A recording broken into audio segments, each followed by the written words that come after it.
que simbolicamente você entrega, como eu disse, em sala de aula, as chaves, né, considerando aluguéis, considerando comodato a título oneroso ou mesmo gratuito, ok? Então, nós temos, relembrando a aula de passada com vocês, a ação de consignação em pagamento, ela versa sobre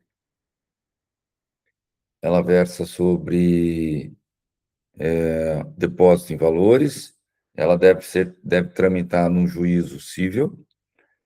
O consignante é aquele que elabora a petição inicial e participa do processo como parte ativa. Consignado também é o réu do processo.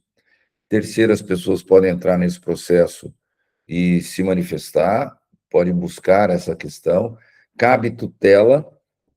Eu não sei se vocês já estudaram sobre tutela provisória. O professor Elis apresentou para vocês? Apresentou. Tá. Relembrando que a tutela provisória ela é de urgência, e essa tutela de urgência ela pode ser antecipada ou incidental, e nós temos a tutela de evidência. Aqui eu posso pedir uma tutela na ação de consignação em pagamento, e nessa tutela eu posso obter medidas mais rápidas, urgentes, desde que eu demonstre 3 pontos: a probabilidade do direito, a urgência da prestação jurisdicional e a ausência de risco para a parte contrária de irreversibilidade da decisão que está sendo proferida, ok? Então, nós temos, assim, em resumo, a ação de consignação em pagamento que foi apresentada. Alguns exemplos: consignar valores em juízo para livrar de uma obrigação pertinente a contratos de natureza civil, como de aluguel ou locação, contratos de alienação fiduciária, contratos em que se discutem as condições, às vezes exagerada, de valores, cobrança, contratos de mútuo. Então, são situações assim bem interessantes que vai livrar o cidadão do jurisdicionado dessa dívida. Alguma dúvida da aula passada? Não. Tá. Então, nós vamos trabalhar agora com uma ação chamada embargos de terceiro. O embargos de terceiro, deixa eu só abrir aqui no computador aqui os artigos pertinentes. O embargo de terceiro, ele é um tipo de ação que tramita também pelo rito especial. Anotem aí, se vocês tiverem o código, os artigos 674, 674, até o artigo 681. Perdão, professor, não peguei. 674 até o artigo 681. Os embargos de terceiro, quem promove os embargos de terceiro é o embargante. Quem resiste a essa pretensão é o embargado. O embargos de terceiro, ele existe desde que, e você vai usar esse instrumento processual, desde que haja uma constrição, penhora, sequestro, arresto ou ameaça de constrição dessas medidas processuais que eu acabei de falar, pertinente a um bem imóvel ou móvel, ou semovente, do qual a pessoa tem a posse mansa, pacífica, correta, justa, lícita, e também a propriedade. Então, nós vamos explicar para vocês o que é o arresto e a penhora. O arresto é uma medida de urgência cautelar e ela é utilizada nas ações de execução civil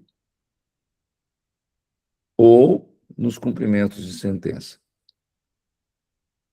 Um jurisdicionado, uma pessoa entra na justiça e pede o arresto se ele tem um contrato, um documento que demonstre uma dívida líquida certa e pode ser não exigível, mas também tem-se a figura da líquida exigível. O que significa isso? Eu sou credor de dinheiro, ou sou credor de uma obrigação de fazer, ou sou credor de uma entrega de coisa certa, sou credor de uma entrega de coisa incerta, eu sou credor, então, de um contrato de natureza civil favorável à minha pessoa física ou jurídica. E, de outro lado, tem alguém que não quer pagar, tem uma pessoa que está em mora, em dívida, ou há uma situação bem clara que ele não vai pagar e ele está numa situação da qual ele vai fugir dessa obrigação. O arresto, ele garante a efetividade da medida judicial que a pessoa vai buscar, que é a cobrança de um crédito. Então, eu não posso, por exemplo, se eu tenho um cheque, uma nota promissória, um contrato particular, eu estou vendo que em outubro vai vencer uma conta, esse cara não vai me pagar, essa pessoa não vai me pagar. Essa pessoa está enrolada. Eu já fui no fórum, perdão, eu já entrei no sistema do fórum, eu já verifiquei que ele está cheio de processo, fui no cartório de protesto, ele está cheio de título protestado, é uma pessoa que é devedora contumaz. De posse desses documentos, eu vou até a justiça e falo o seguinte: juiz, vai vencer uma conta em outubro e, ao que parece, ele não vai pagar. Então, eu quero arrestar esses bens. Então, é uma medida que eu posso me antecipar a uma ação de execução. Atualmente, as pessoas ficam um tanto receosas de fazer isso. Porque se você vai e consegue uma medida e, por exemplo, toma o carro dessa pessoa, toma os instrumentos que ele possa até utilizar para trabalho, se você faz um arresto da casa dele, ou seja, lá na matrícula fica lá a inscrição, uma averbação de que tem uma medida cautelar, e ele paga na data que foi combinada. E aí, como que fica?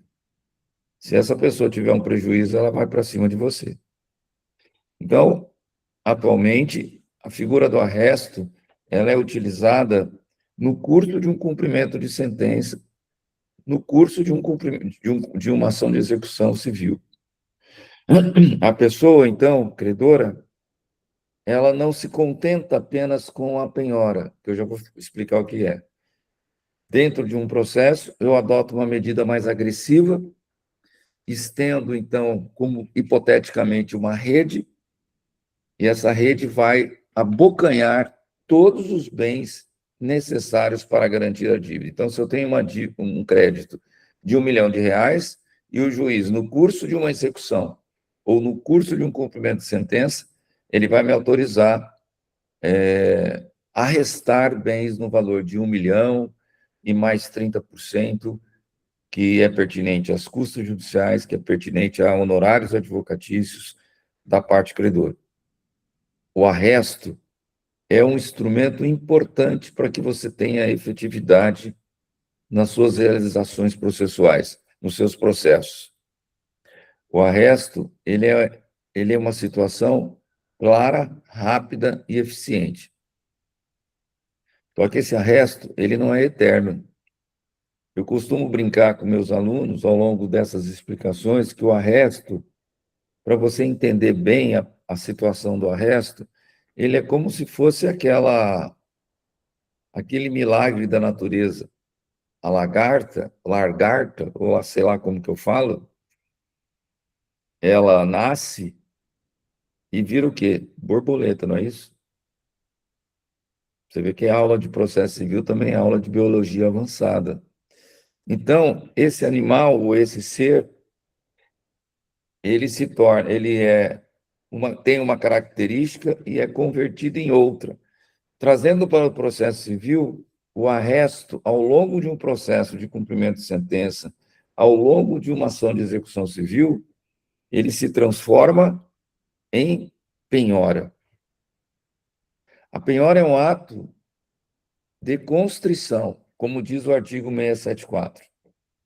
A penhora é um ato de que, se você não pagar uma conta, eu vou ajuizar uma ação de execução e eu vou, primeira coisa que eu vou fazer, eu vou penhorar os bens. Ou seja, eu vou trazer esse bem para a justiça. Eu vou deixar ele em garantia, porque se ao longo do processo de execução, ainda que você tenha o contraditório e ampla defesa, ainda que você tenha um prazo para dizer que você não deve, que a cobrança é excessiva, no final, se você não pagar, esse bem que está penhorado e que foi arrestado, ele vai se tornar disponível à justiça e a justiça vai vender esse bem, o que nós chamamos em asta pública, ou seja, ele vai dispor desse bem, ele vai ser vendido para aquele que queira comprar com descontos interessantes para facilitar a resolução desse processo, para facilitar a resolução desse conflito. Então, Professor, tenho uma dúvida. toda, Nesse caso, quando o bem ele é vendido pela justiça, a pessoa que perdeu esse bem para a justiça, ele pode retomar esse bem no, tipo, vamos dizer assim, um carro para leilão de Detran.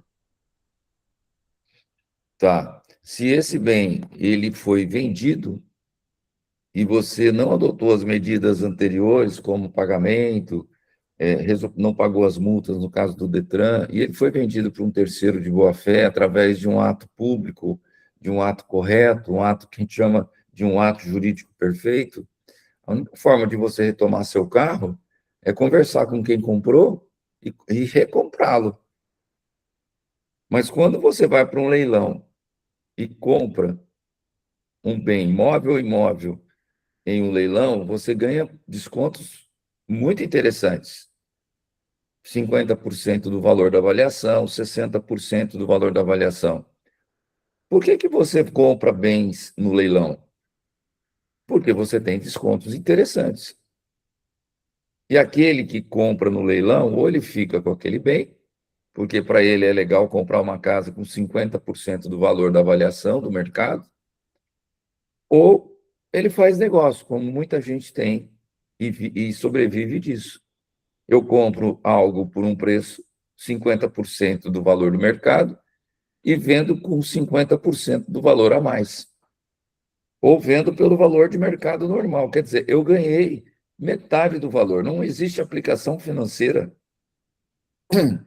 que possa remunerar o seu dinheiro dessa forma.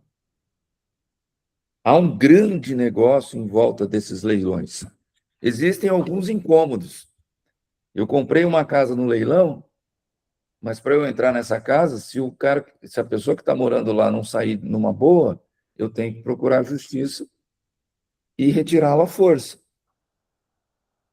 Se eu compro um carro no leilão e esse carro me aparece com um vício redibitório, um vício oculto, eu vou ter que assumir o carro, porque esse carro, o leiloeiro não tem como fazer um raio-x desse carro, uma vistoria detalhada do carro para o dia do leilão. Entendeu, Maria? Então, a única Entendi, forma... sim, professor. É Obrigada. Maria ou Cristina? Maria. Maria Cristina Sato Rodrigues Lopes? Não, é Maria Adelice Rodrigues Lopes. Tá bom, estou brincando, é que apareceu aqui, Cristina Sato. Beleza? Certo? Entenderam? Entendemos. Professor, Oi. uma situação. E aquela situação no caso do Bernal, né? Daquele auditor que comprou a casa, digamos, foi no leilão também, né? Olha, aquilo lá, no meu ponto de vista, logicamente que eu não vi processo, eu não li nada, mas pelo que a mídia nos trouxe, houve um erro das duas partes. Primeiro, do comprador, daquele que arrematou em leilão. Você não entra numa casa, por isso que eu não sei se já tinha sido emitido na posse. O que significa emitido na posse? Oficialmente, a justiça lhe entrega a casa, você assina um mandado e pronto, você oficialmente está dentro do imóvel que você comprou. Entendi. Então, eu não sei efetivamente se aconteceu isso. Agora, eu comprei uma casa no leilão na segunda-feira. Na terça, eu contrato um chaveiro. e entro numa casa que aparentemente ela está vazia, não tem ninguém morando, isso é muito arriscado. Não caracteriza uma invasão a Você domicílio. só pode entrar no imóvel com a presença de um auxiliar da justiça, chamado oficial de justiça. Então, não existe essa hipótese de, puxa, comprei um carro, amanhã eu vou lá na casa da pessoa, se o carro tiver sem chave, eu vou pegar um chaveiro e vou sair andando com o carro, dirigindo o carro. Isso não existe. Outra coisa, o Bernal, que foi armado, com porte ou registro, não interessa, ele entra na casa, a casa já não é mais dele. Uhum. Entenderam? Então, quem invadiu, na verdade, não foi quem comprou, foi o próprio Bernal. Se realmente houve um leilão e ele perdeu perante a justiça. Uhum. Entendi. Entenderam? Perfeito. Então, tá bom, gente. Por isso que hoje a gente tem mais tranquilidade de conversar sobre a matéria, porque às vezes a gente tem um tempo, né, restrito e ainda o professor fica um pouco menos tempo lá na sala de aula, então, por isso que eu estou explicando com mais cuidado para vocês esses termos de penhora, arresto. Então, a figura do arresto é algo que vocês têm que gravar para a vida toda se vocês forem advogar, se vocês forem juízes, juízas, promotores, enfim, procuradores, porque a figura do arresto, hoje em dia, diante da aceleração do nosso mundo, ninguém tem paciência de entrar com uma ação de execução, uma cobrança, e ficar esperando meses e meses para tentar conseguir um bem, e esse bem vai servir de garantia para depois, não sei quantos meses e anos, ser vendido na justiça. Então, eu vou arrestar um carro e vou ficar com esse carro e vou estar usando esse carro. Eu vou arrestar uma casa, vou entrar nessa casa e vou me beneficiar dessa casa, com os frutos. Se o dinheiro vai para a justiça, se o dinheiro vai ficar depositado, aí são outras discussões. Se eu conseguir arrestar um carro, então eu não posso, por exemplo, uma pessoa que está me devendo, ir lá na casa dele e falar, eu tenho um contrato, um cheque que você assinou, uma duplicata, eu vim tomar o carro seu. Isso não existe. Mas o arresto tem essa figura. Tá certo? Então, eu expliquei a figura do arresto da penhora. Tem o sequestro. Sequestro judicial, processual, não é sobre grave ameaça armado você sequestrar alguém, não é isso. O sequestro é também uma forma de constrição. Professor, Oi? dá licença. Toda. Com relação ao arresto aqui, eu fiquei com uma duvidazinha referente ao seguinte, né? O senhor entra com uma antecipação de cobrança, né? Devido a pessoa estar ali com problemas e tudo mais, esses bens estão sendo no meio do cumprimento de sentença, né? E aí agora Isso.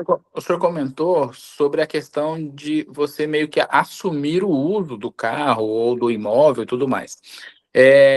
Ele seria, quando entra com um arresto que é concedido devido a gente, você antecipa, você já começa, se o juiz concede, você já assume o bem antes do prazo de direito de cobrança? Isso, Josias. O que acontece com essa situação de você conseguir garantir e se antecipar? Você, de alguma forma, como credor, primeiro, vai garantir que no futuro esse bem vai ficar com você ou vai ser colocado para venda na justiça. Segundo, você pode até abater da sua dívida utilizando o veículo, porque você vai ficar, Josias, como depositário fiel. Quem é o depositário fiel? É aquele que, depois de uma penhora, ou de um arresto, ou de um sequestro, ele fica sobre a responsabilidade do bem. Você vai pegar o carro de uma maneira antecipada, você vai cuidar do carro. Você vai ter que funcionar o carro. Se ficar provado que você não cuidou do carro, deixou ele ao relento, chuva, sol, sereno, houve um desgaste da pintura, durante 2, 3 anos você sequer acionou o carro, ligou o carro, logicamente o motor vai estragar.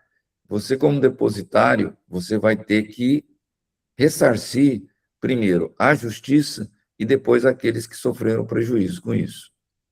Se você arrestou um gado, por exemplo, é lógico que você não vai ficar com 50 cabeças de gado esperando terminar o processo, que pode durar 5, 6 anos.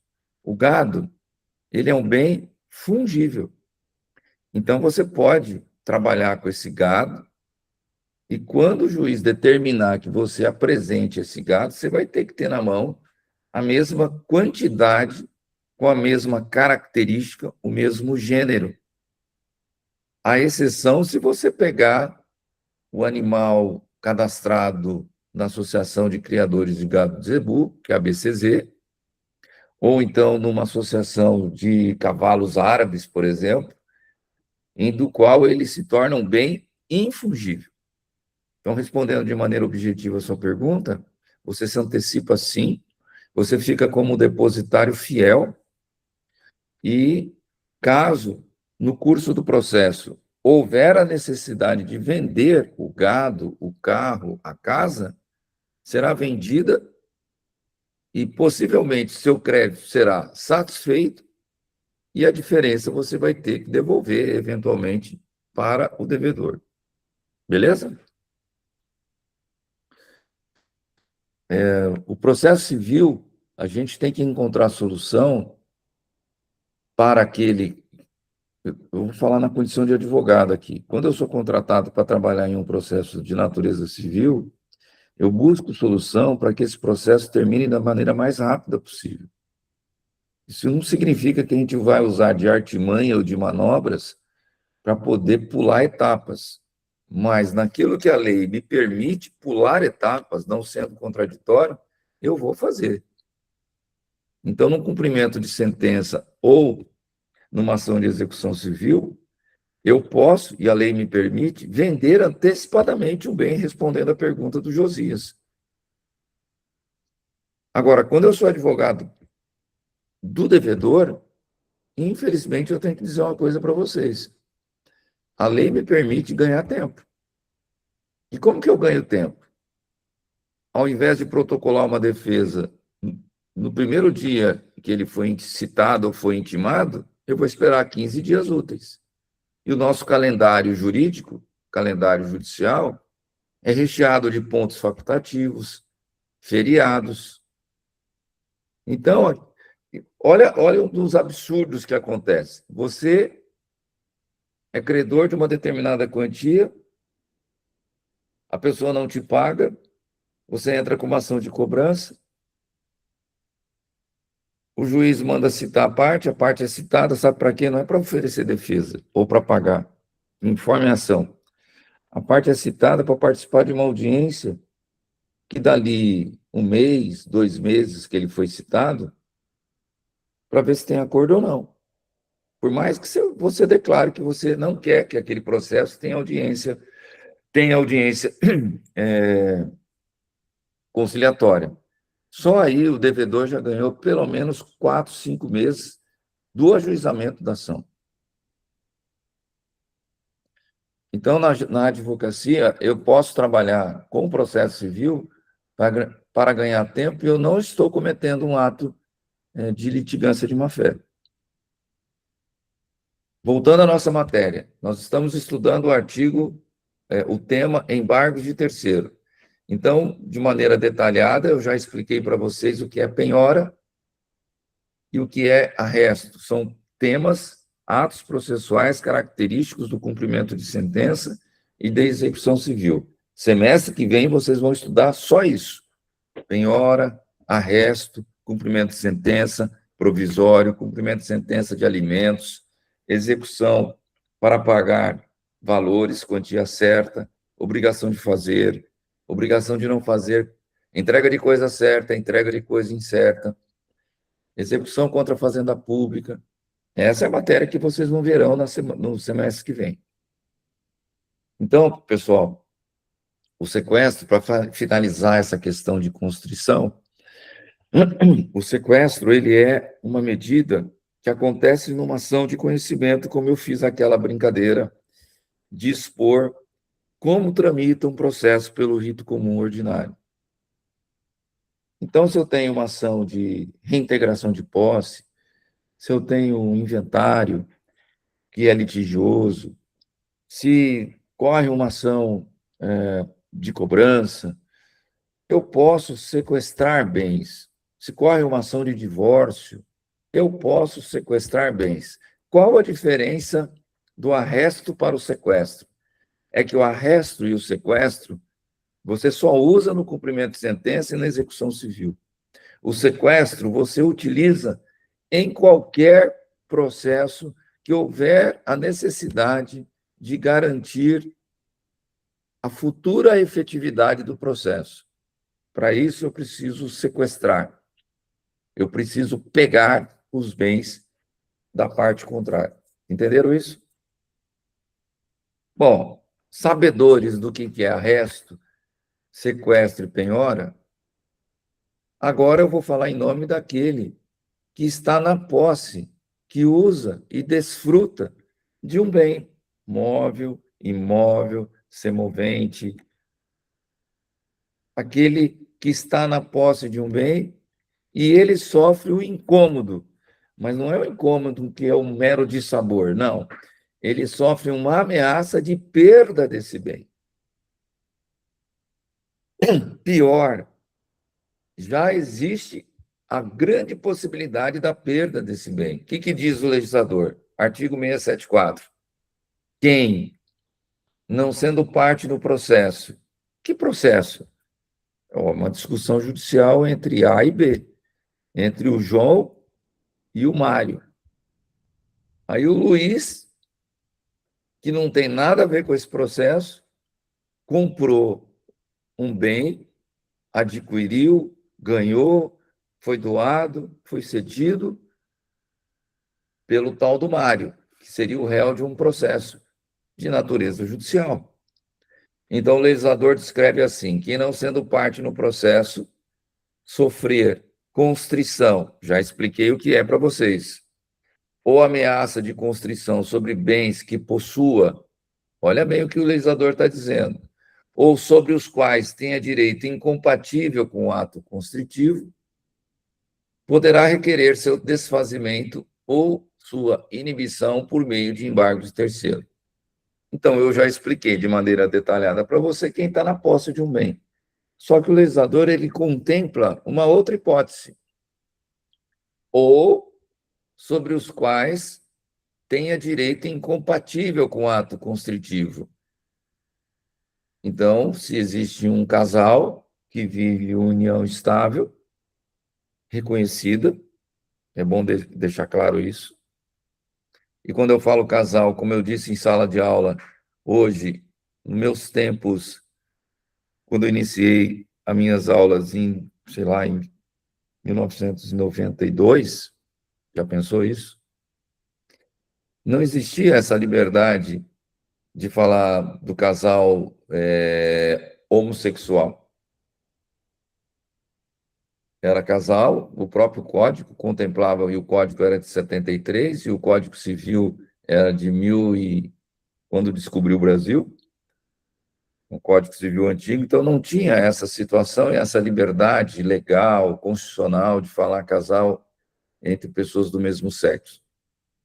Então, e ainda você vê uma certa resistência quanto a isso na legislação, o homem e a mulher, né? Não, hoje, o casal, eu faço questão de frisar isso, que vive, seja do mesmo sexo ou não, que vive em união estável, desde que devidamente reconhecida, ou aqueles que estão unidos pelo matrimônio, pelo casamento,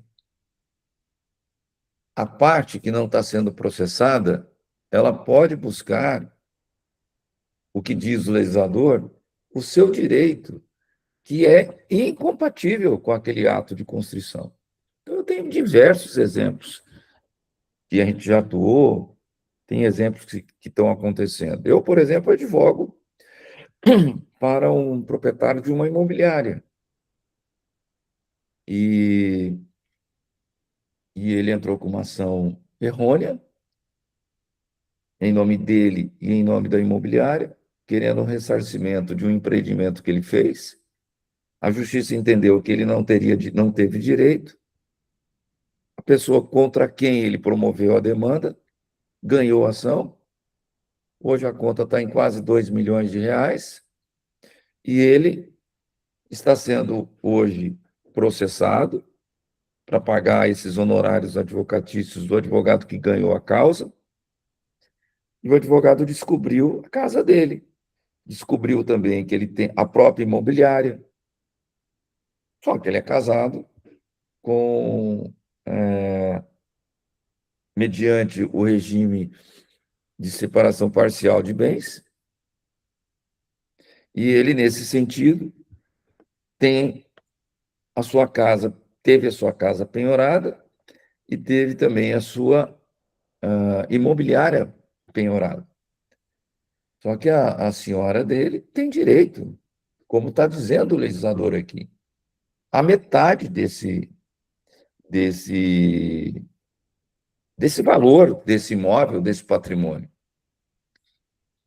E aí vira uma briga, pessoal, na justiça, em uma discussão de tese, quando o homem ou a mulher, ou uma das partes de um casal, contrai uma dívida. E se ele contraiu a dívida para a família, aí a coisa complica, porque daí ele não vai ter direito à parte contrária. E vou mais além. Quando o homem contrai uma dívida e demonstra que ele não tem bens a ser penhorados e tudo está no nome da esposa ou do esposo, pode acontecer de ter uma desconsideração do devedor e a ação migrar para o cônjuge, em situações especiais. Então, por isso que, primeiro, eu não recomendo que as pessoas celebrem, lógico, eu estou falando uma posição particular, né? Até uma questão até espiritual perante Deus. Eu recomendo o casamento.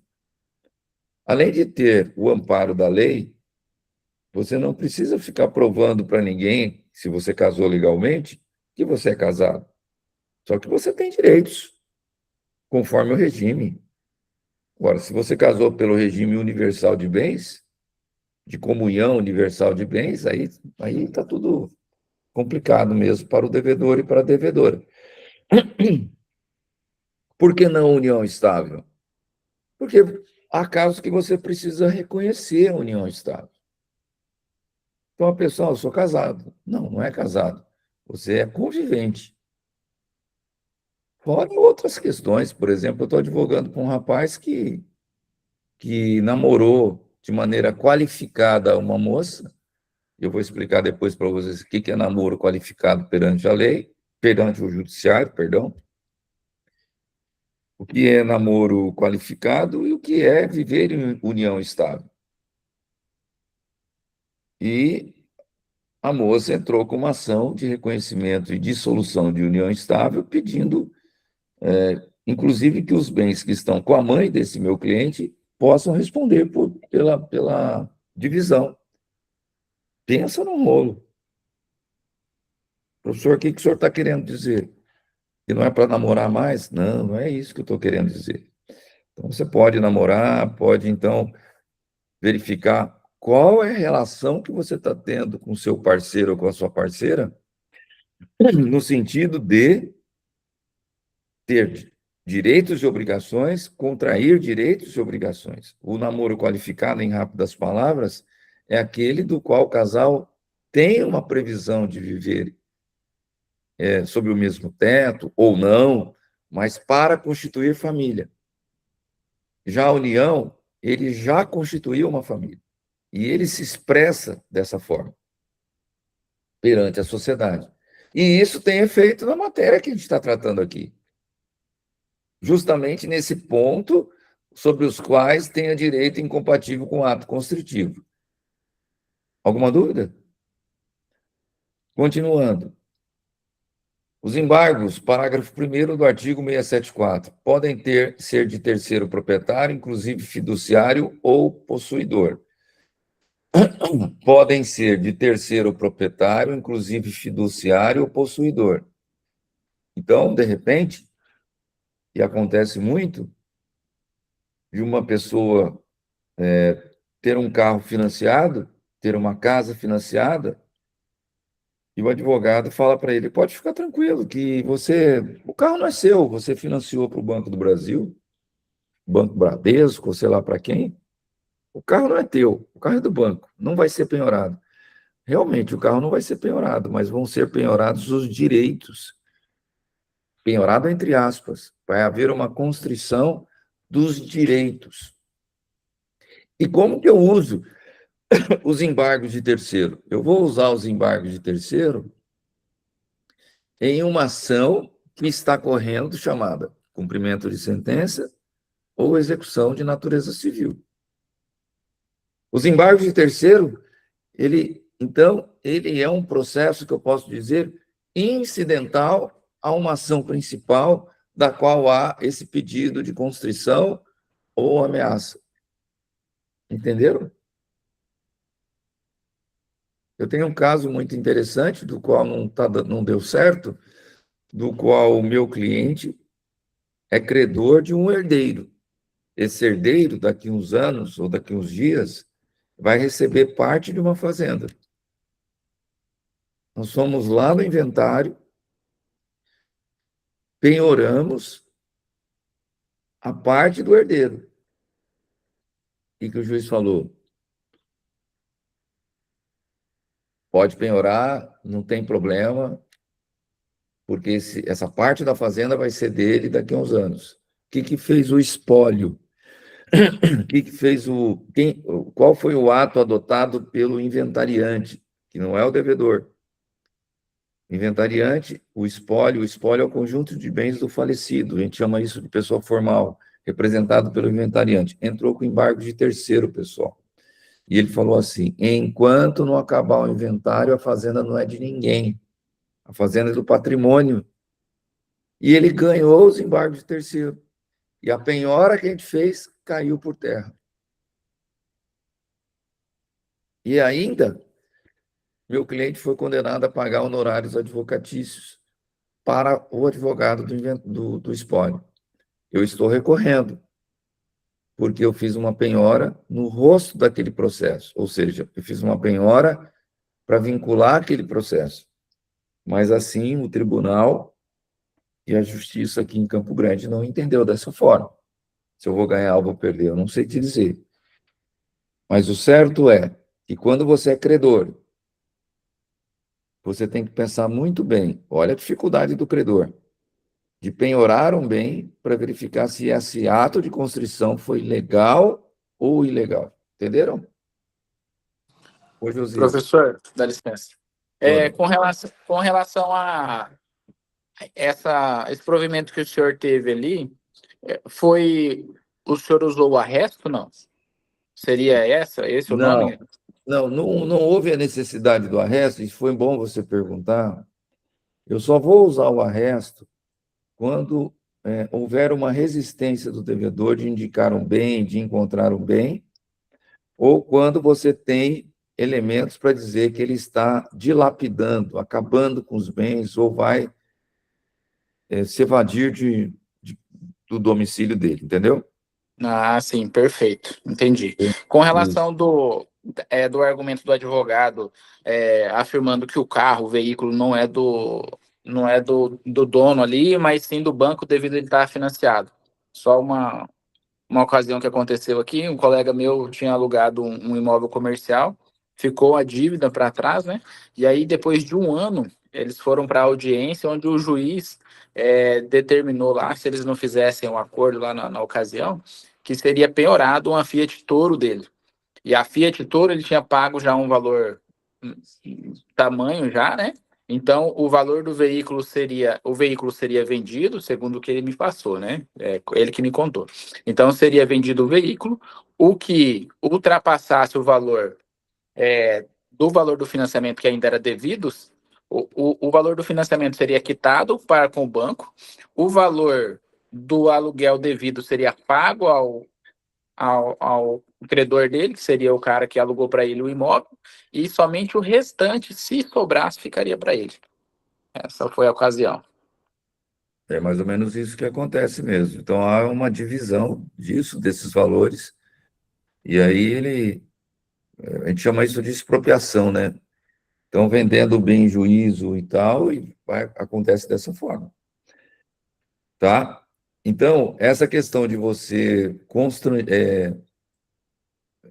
ter um ato constritivo sobre direitos do qual você tem um consórcio, um financiamento, é uma construção jurisprudencial. Eu só vou interromper aqui um minuto que eu vou carregar o meu notebook. Só um minuto. É uma constrição extrajudicial. Perdão, jurisprudencial. O que significa isso? Isso não tem previsão na lei. Poder pegar os direitos, isso não tem previsão na lei. O carro, por isso que o embargante aqui, no artigo 674, parágrafo 1º, fala que ele fala que não o embargante de terceiro pode ser o fiduciário, ou seja, aquele que de alguma forma tem um contrato com essa pessoa. Só um minuto aqui, pessoal.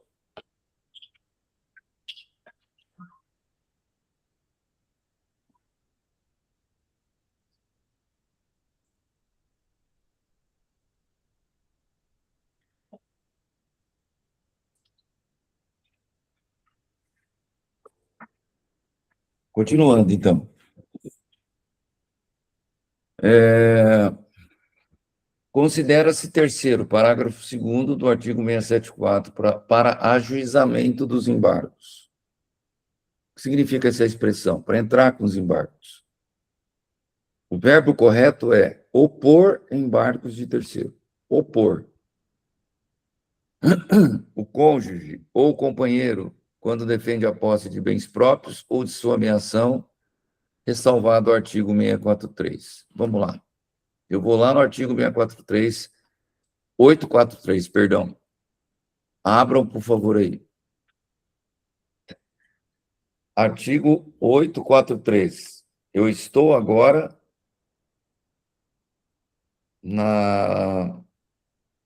nos artigos pertinentes à penhora, tanto do cumprimento de sentença como da execução civil. Diz o artigo 843. Tratando-se de penhora de bem indivisível, o equivalente à quota-parte do coproprietário ou do cônjuge alheio à execução recairá sobre o produto da alienação do bem. Então, tratando-se de penhora de uma casa, a parte da casa, ou seja, do coproprietário ou do cônjuge, que não integra a execução, que não está na execução, recairá sobre o produto da alienação do bem, ou seja, vai ser vendido tudo, se a pessoa não se manifestar.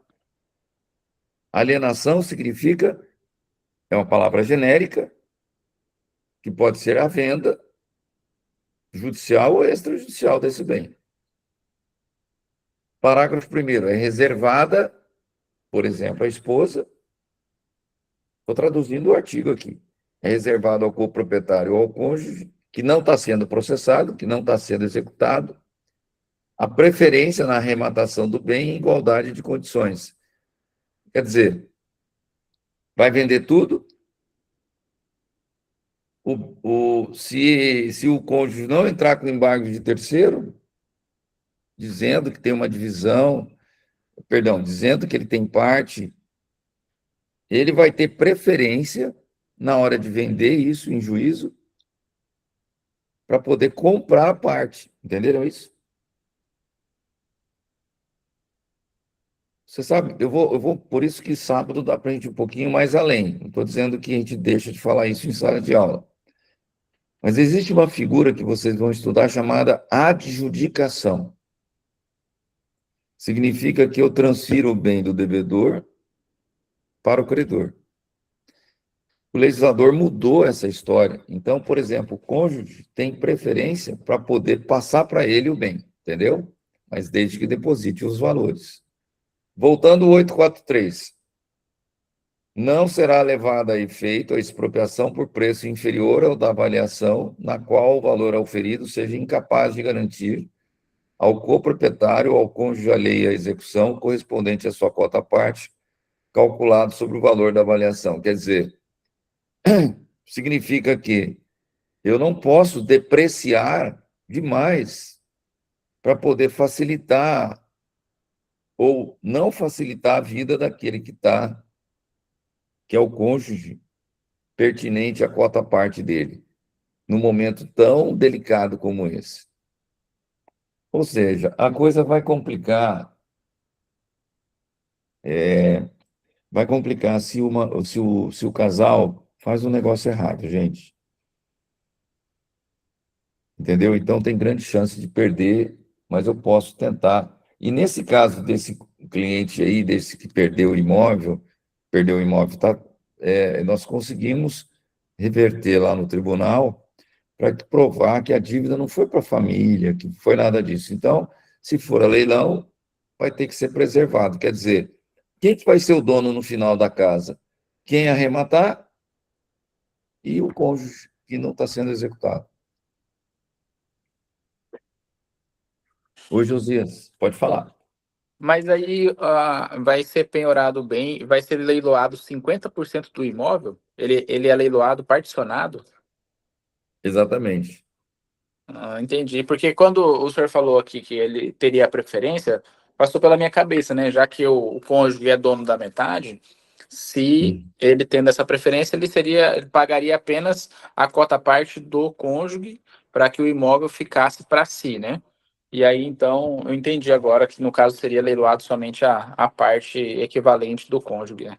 Isso, exatamente. E se o cônjuge ficar quieto, não falar nada, ele vai ter que se apresentar em juízo, aí vai ter que falar alguma coisa para falar assim, tem preferência. E se não falar nada, vai tudo embora.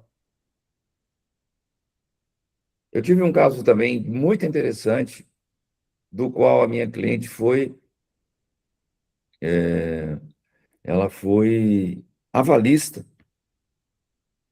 perdão, ela foi fiadora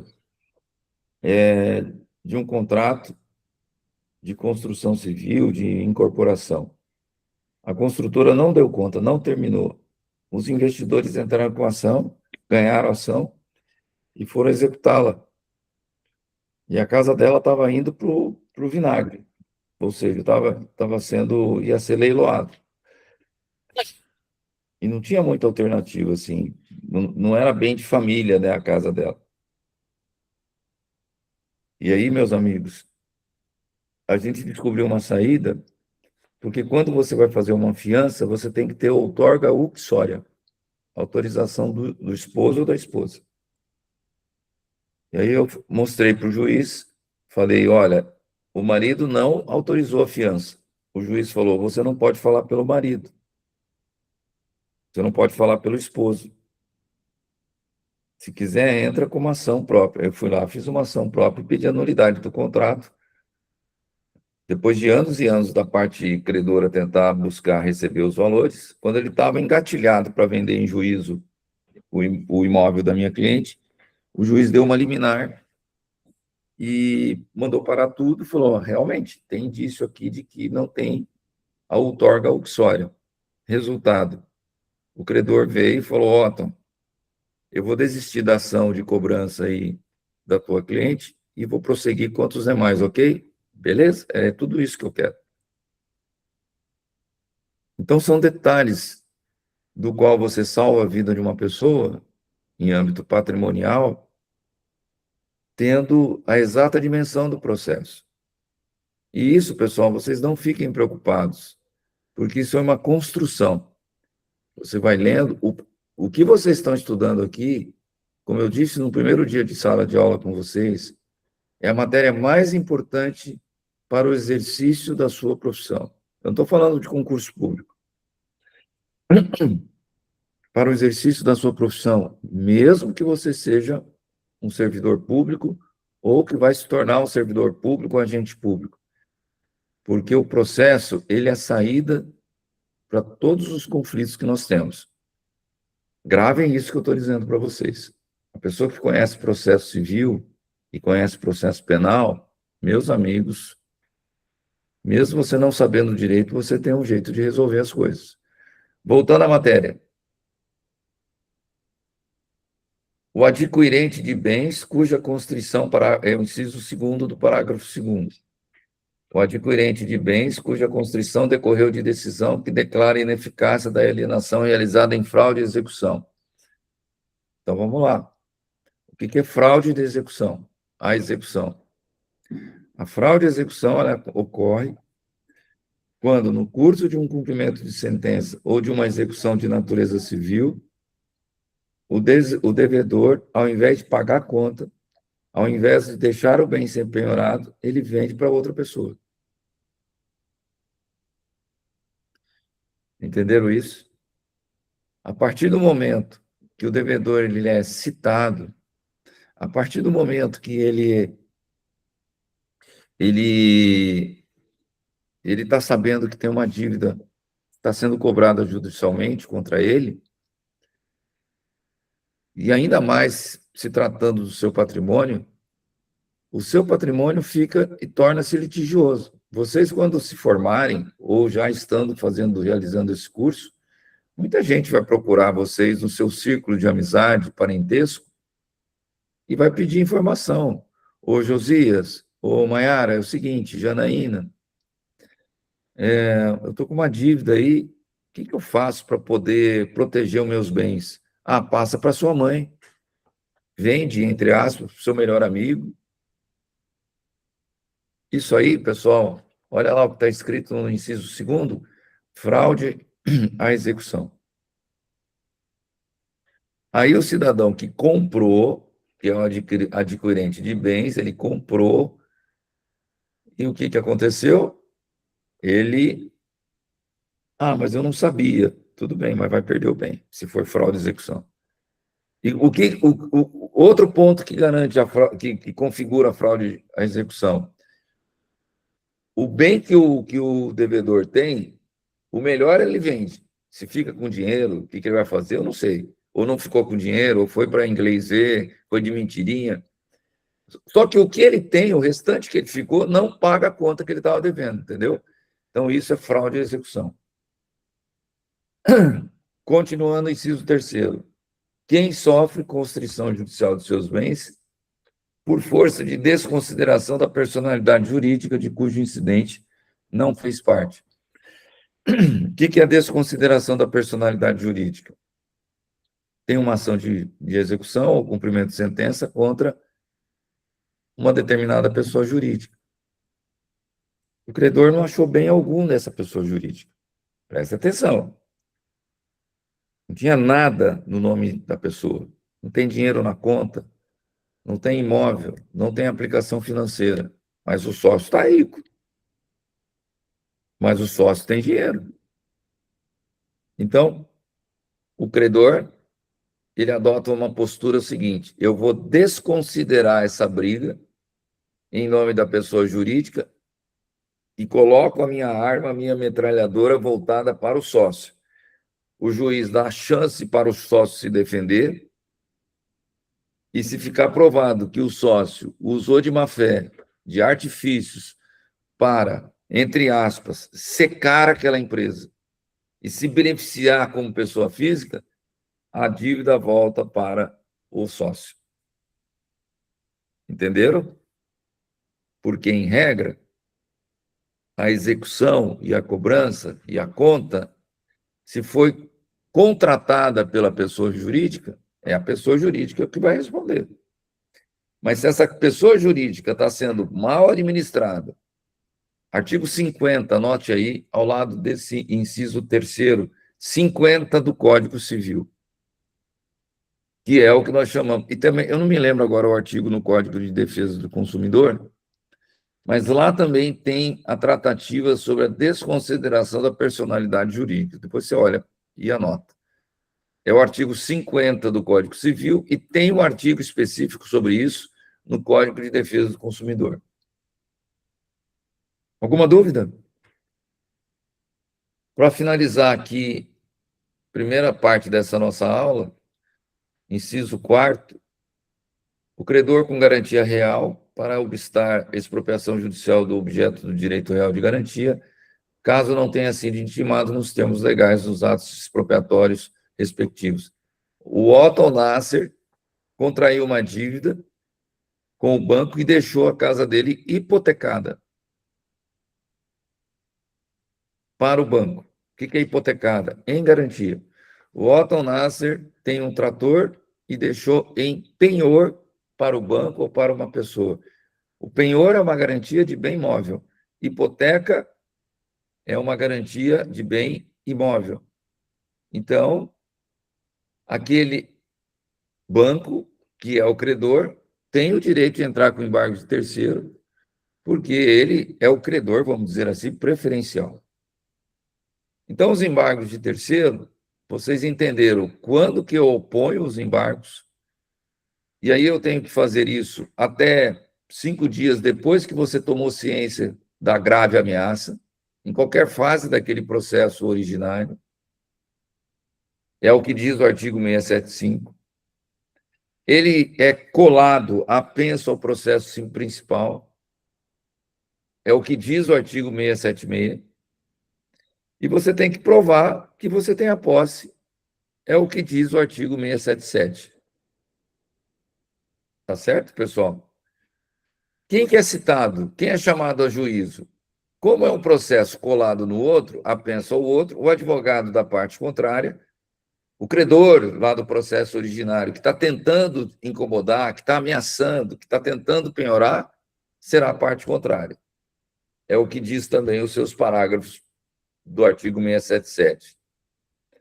No final, haverá uma decisão, uma sentença, dizendo pode penhorar, não pode penhorar, pode sequestrar, não pode sequestrar, pode arrestar, não pode arrestar. É o que diz aí a questão do artigo 678.